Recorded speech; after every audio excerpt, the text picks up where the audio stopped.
Hello, hello, and welcome back. In this part of the tutorial, we're going to be covering the basics of starting your hull in Unity. Now that we've imported a couple resources, we're going to create a prefab. Uh, Classify this however you want. Uh, this name does not matter, unlike with compartments and such. You can call this whatever you want right here. Um, and it will not affect the name in game. Uh, I would recommend, though, making sure it's something easy to remember. So we're going to grab a hole. We're also going to slap a reference up here just so I can make sure I'm remembering everything and don't skip anything by accident. Yeah, shouldn't need anything. So coming here to start. This is the Clairton. This is a Corvette. K, and it's a sensor, so we're going to call it KQ. We don't have a faction set up for this yet, so we'll come back to that. Both sets are work in progress of this information, which we can come back to later. Let me pull up my spreadsheet on all the information for this whole, since it was all pre-calculated and all that. Clairton. Let's see. Starting off is point cost at 90. Actually, we're gonna get rid of that and use a different reference because I want to steal a few things from it later down the line.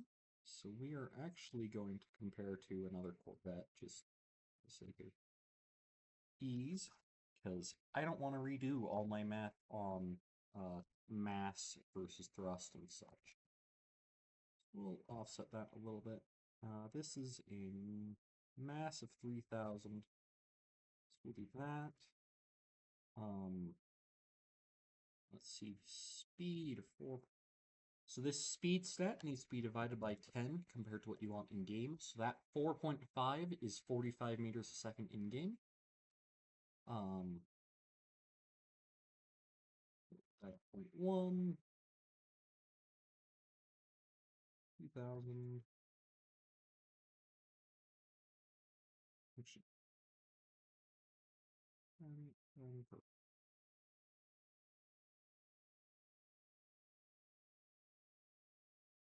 I'll put that in. Crew complement, don't care about.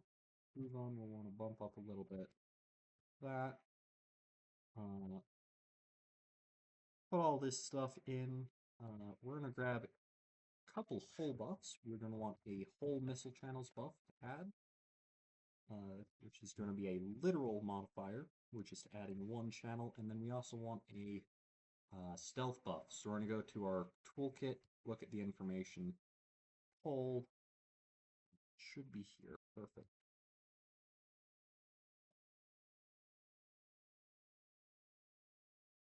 And that'll give us a 30% reduction on our RCS, which should be really potent.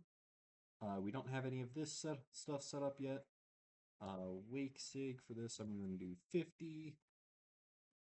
Don't need that built in. Don't need anything there. Fuel, what am I using for fuel? You know what, this will be a long range ship for if anyone throws it in. We don't have any of that. Armor thickness is going to be 5 once we have it set up. So that is everything there. That is our basic full script setup. So now we're going to go back here and we're going to drag in our model now. Make sure to,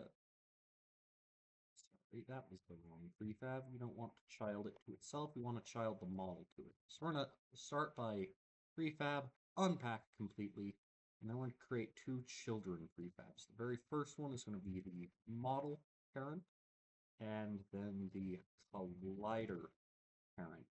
So we're going to grab all our components.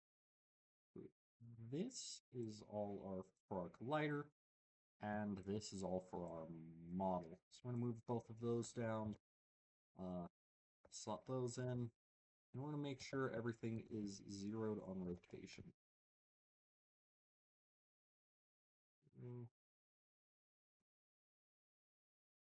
There we go. So that's that. Put in. There we go. We've got our model. If we toggle scene lighting, something's going on with the drip freeze textures, which I don't want to go look at, really. I'll have to go look at whatever's going on there, but let me see. Why is that glowing with the force? It has the whole map. There we go. Now it's working. Alright, so in here, let's see. I'm going to start. Everything here will need a dynamic visible mesh, so that way when you're out of render distance, it doesn't show up. If you're using LOD groups, use a dynamic visible LOD group instead. I am not, so yeah. Colliders, we're going to take all our collider pieces, we're going to remove the renderer and add a mesh collider component. We want to make sure that is convex, so the colliders work right in-game. That's all set. On our glows, we'll need to do a little bit of fancy work. The next step is going to be actually putting in our textures. So I'm going to create a couple materials. Antenna, mat. There's our first one. For subparts that won't receive armor burn, just use an HDRP lit texture. So we'll slot this in. And last time we corrected the types of images for our stuff so it would all work properly.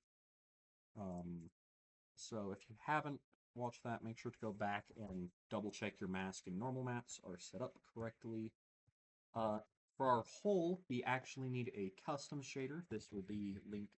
This is linked from Parts Guide, but we're going to want to grab our base map, our mask map, and our normal map. And then I'm not using a paint mask, so I'm going to slot in our filler image, and then we're going to slot in our armor damage image into the damage base layer.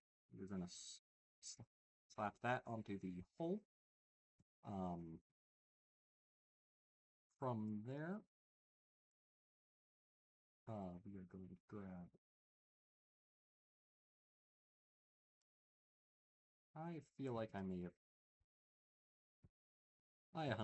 I forgot to grab a mounting material, so I'm gonna go fix that real quick.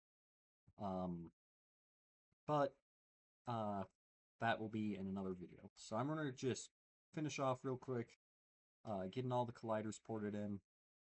We're gonna grab a whole segment here, which needs to reference our whole material.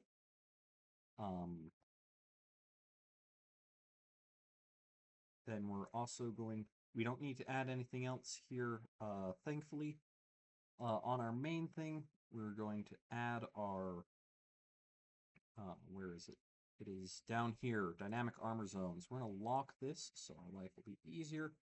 We're just going to drag our whole segment over, and then drag all our collider pieces over. So now we have that all set up. There's a few things you can do with engine and window glow, which is just adding a lights outage effect in and setting that up with a shared material. You can see how that looks here. Really easy. So I'm not going to get into it much, but if you want to look at it, there you go. So I'm going to go correct the mounts issue and then come back and explain in the next video how to set up the collider sampler.